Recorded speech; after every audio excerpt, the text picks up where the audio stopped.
In the past 30 years, the environmental situation in the Arctic has worsened only to match the already unfortunate social and political conditions for the indigenous Arctic inhabitants. While the outright persecution of native Arctic peoples has subsided, the political, commercial, social, and environmental conditions have been given mere lip service by those with the power to positively affect them.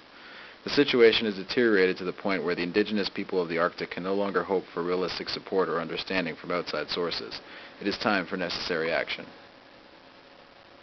The United North has organized and galvanized the restless Arctic population. Its actions have been effective on several fronts. Assistance has been provided to those people in dire need all across the Arctic. The Arctic people have been empowered by both the awareness created by the UN's international profile through its understanding of global media and marketing, and by its tactical interventions against negligent government and greedy corporations. The UN includes all different groups of indigenous Arctic peoples. Included in its network are Aleuts in Alaska, Inuit from Canada and Greenland, Nanets and Evans from Russia, and the Sami from Scandinavia. Each group faces different obstacles.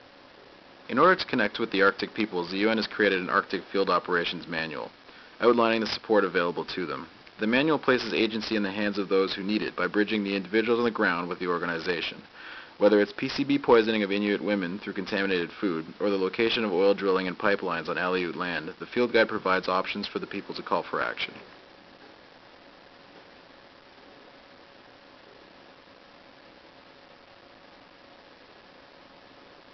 The UN operates two phases. One, a public and legitimately recognized aid organization, which also includes its worldwide media campaign.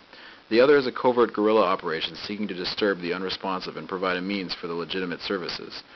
This covert element of the UN can be deployed at the request of those in need through the field guide, as demonstrated by the oil pipeline siphon. Because of the duality and character of the UN, it requires a special means of assuring its continuation. The public face of the UN must be accessible to the indigenous population and visible to the rest of the world. The covert operations of the UN must be shielded from those who it targets.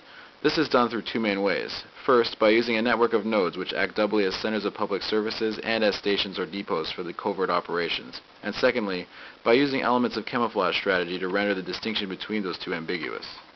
One of the United North's nodes of operation is the Norwegian city of Tromsø, high above the Arctic Circle. The Tromsø site provides an urban location with immediate adjacency to the Arctic wilderness